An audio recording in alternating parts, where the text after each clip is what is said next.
South Carolina Congressman Trey Gowdy is the chairman of the House Oversight Committee and a member of the House Intelligence and Judiciary Committees. He's in Greenville tonight.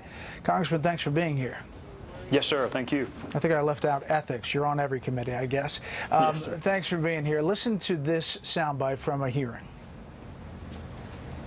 Did you make the decision not to recommend criminal charges relating to classified information before or after Hillary Clinton was interviewed by the FBI on July the 2nd?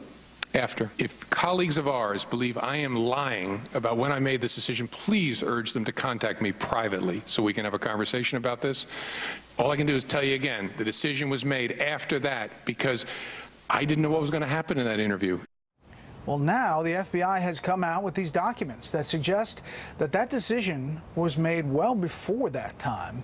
Your thoughts on all of this? Well, Brett, we're going to take him up on his offer. We are going to talk to his present and former colleagues. May the 2nd is when these memos, these heavily redacted memos, appear where they are discussing internally whether or not to make a charging decision. It is a month and a half later before he announces his decision in early July. So you got, that's 2 months. 2 months from May the 2nd until July the 5th. There were 24 witness interviews in that time period. So if you're discussing whether or not to charge someone in early May and you haven't interviewed 24 witnesses, including one named Clinton, John Ratcliffe asked exactly the right question. I'm just not sure that Director Comey gave him an accurate answer. I interviewed then Attorney General Loretta Lynch. I asked her this about this investigation. Does it concern you, though, that there is this perception that your Justice Department may, in the end, cut Secretary Clinton a break or do her a favor? With every case, we handle it in the same way, and that's what I'd like to convey to the American people. Now, Comey said that the tarmac meeting between Loretta Lynch and former President Bill Clinton was what precipitated his action of taking it essentially from DOJ. But that doesn't seem to add up. No, the chronology does not add up. Again, May the 2nd is when they are discussing their charging decision. The meeting on the tarmac was June 22nd, June 26th, June 27th. So that's a month and a half later. And then a couple of days later, they interview Secretary Clinton. And then 2 days later, they decide that they're not going to charge. And he makes that public pronouncement. So his ostensible reason for taking that decision away from the Department of Justice was that meeting on the tarmac. But yet a month and a half earlier, he is memorializing a decision he's already made. So the chronology does not add up. His answers have been all over the map to both the Intelligence Committee and the clip you just played from Oversight. So we need to talk to him again, but we need to look at these memos before we have that conversation with him. So you would like to see Comey back testifying on Capitol Hill? For a number of reasons. He made a lot of decisions in 2016 that I think are worth reviewing. You know, Brett, whenever somebody decides to charge someone, there are lots of layers of scrutiny. When you decide not to charge someone, there aren't that many layers of scrutiny, but there ought to be at least a couple. The media should do it, but also Congress should look at this decision not to charge and whether or not it was made before you interviewed 24 witnesses, including the target of the investigation. Yeah, we need to talk to him again. Loretta Lynch is up on the Hill Friday, we're told. Will she be asked any of this? I don't think so. She's appearing before the House Intelligence Committee, and it will be limited to the scope of the Russia investigation, although you raise a good point. There are lots of reasons to talk to Loretta Lynch also, including to either corroborate or contradict Jim Comey's recollection that he talked to her about his decision to appropriate the Clinton server decision onto himself, but not on Friday. That will be restricted to what did Russia do and with whom did they do it. There's a lot of investigations, obviously the Russia investigation, the Bob Mueller special counsel investigation.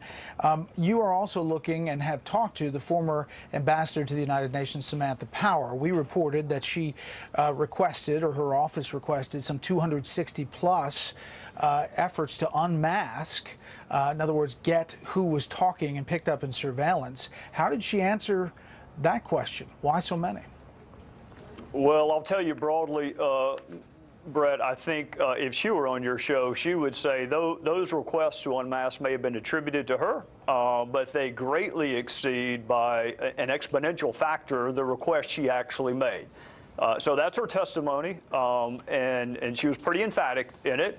The surveillance community, the intelligence community has assigned this number of requests to her. Her perspective, her testimony is, they may be under my name, but I did not make those requests. So we've got to get to the bottom of that. If there is someone else making requests on behalf of a principal in the intelligence community, we need to know that, because we're getting ready to reauthorize a program that's really important to the country, but also has a masking component to it. Two more quick questions, and that is, any word back from the White House on your request for information about the use of private emails here?